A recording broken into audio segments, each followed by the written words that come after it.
Hey everybody, today I'm going to be doing an unboxing video of my latest purchase. This is the SUNTEKCAM HC-803A Trail Camera. It's a 16 megapixel trail camera. And as with all of my videos, I purchased this item with my own money. I get nothing for doing this video, other than I think it's kind of fun to show people what the item looks like should you be interested in buying it. Throw it out there, get some test images, give you a sample of what the quality is like, and then hopefully engage with you if you've got questions, or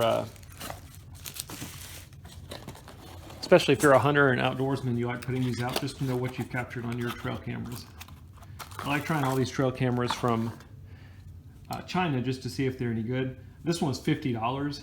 They're so cheap these days. It's amazing how far they've come as far as the quality and the cost. I can remember the first trail camera I ever bought was $250, and it used a 6-volt battery and used a regular flash.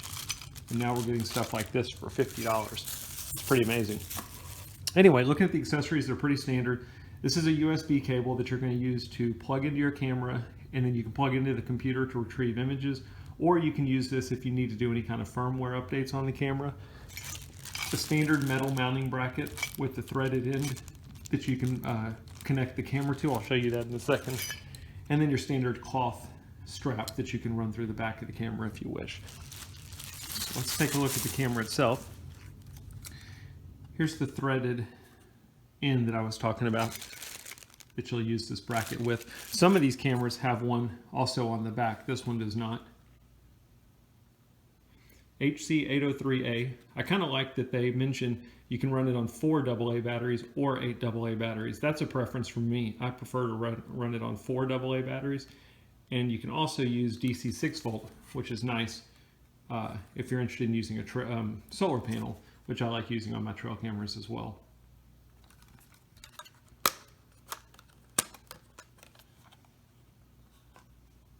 Looks pretty standard in the setup to some of the other cameras I've used. Takes a micro SD card. Now on Amazon it didn't say anything about it coming with an SD card, but mine, as you can see, sorry, got that upside down, has an 8 GB micro SD card in it. So that's it's a nice surprise.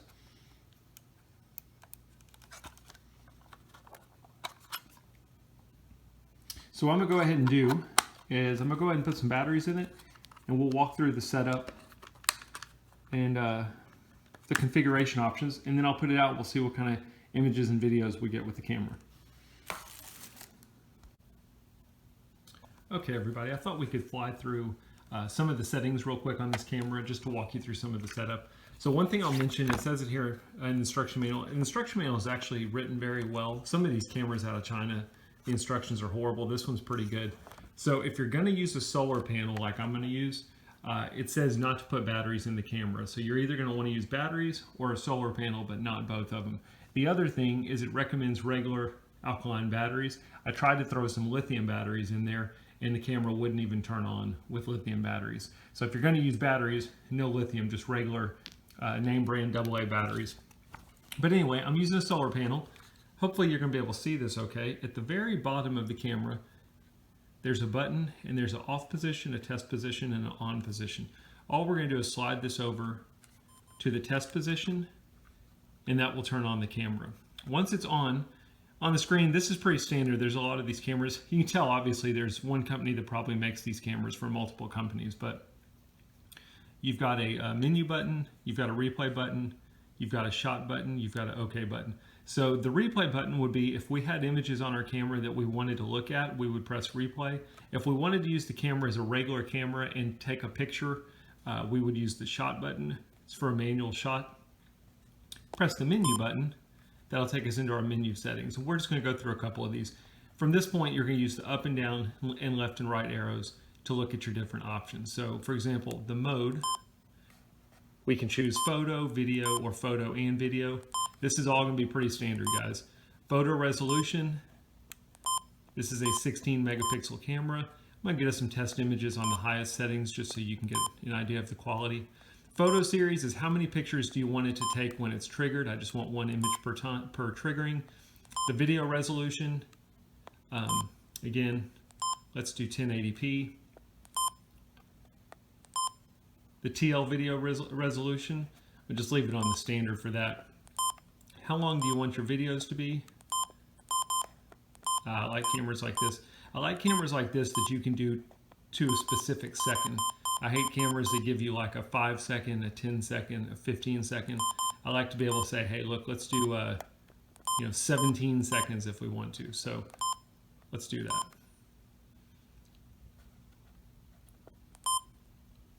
Audio recording, whenever it's doing video, do we want it to capture sound? Yes or no? Let's leave that on.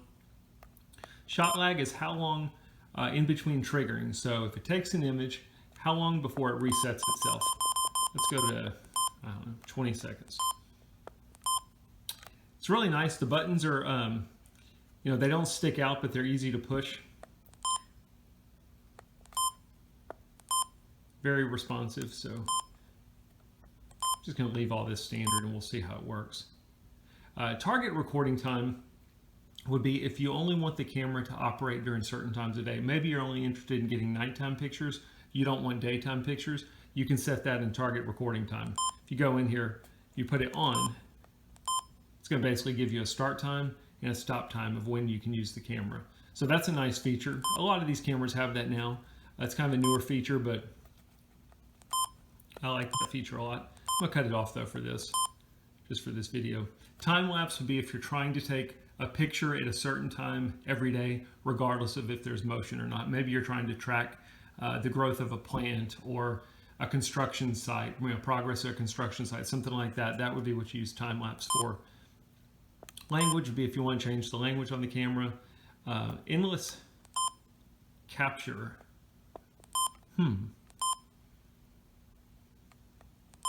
I'm not sure what that is. I'll have to go to the instruction manual. I'm assuming that it's going to be for, do you want it to keep taking images and overriding the earliest images on the memory card? Or do you want, once the memory card's full, do you want it to just stop taking images?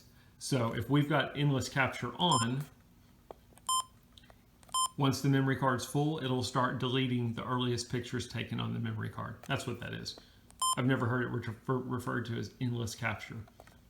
Time and date, we can set that, pretty standard. Anyway, I'm not going to go through all this. I'll just go through the other things. The photo stamp, whether you want that on the images or not, you can put a password on it. You can turn off this beep sound. I think I'm going to do that.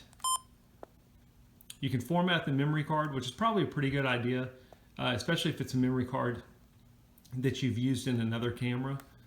It's always a good idea to do that in your cameras. The serial number, you can reset it to factory default, and then this is your versioning in the event that they ever release any kind of firmware update. But that's it. So anyway, that's our settings. Really easy. I'm going to go through, I'm going to set it up, we're going to put it out, and we'll see what kind of video and picture quality we get. Hey, thanks for watching the video. If you've got any questions, put them in the comments, and I'll do what I can to help you out. Thanks for watching.